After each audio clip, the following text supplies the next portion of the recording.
শুধুমাত্র এই দোয়াটি একবার পড়েন, আল্লাহ তাআলা আপনার 90 বছরের গুনাহ মাফ করে দেবেন ইনশাআল্লাহ। আপনার 90 বছরের গুনাহ মাফ হয়ে যাবে শুধুমাত্র এই দোয়াটি যদি একবার পড়তে পারেন। আপনার ভাগ্য খুলে যাবে, রিজিকে বরকত আসবে, মনের ন্যাক আশা পূরণ হবে, আল্লাহ আপনার সব দোয়া কবুল করে দিবেন। সুবহানাল্লাহি ওয়া বিহামদি।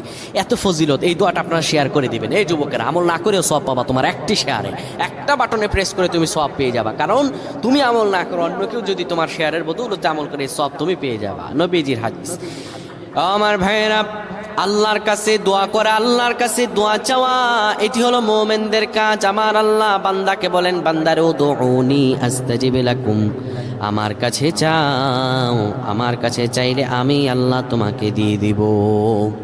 কেউ যদি একবারে দোয়াটি পড়তে পারে, দোয়াটি হলো রব্বি ইন্নী যালামতু নাফসি ফাগফিরলি। কেউ যদি এই দোয়াটা একবার পড়তে পারে, আমার আল্লাহ তাআলা তার 90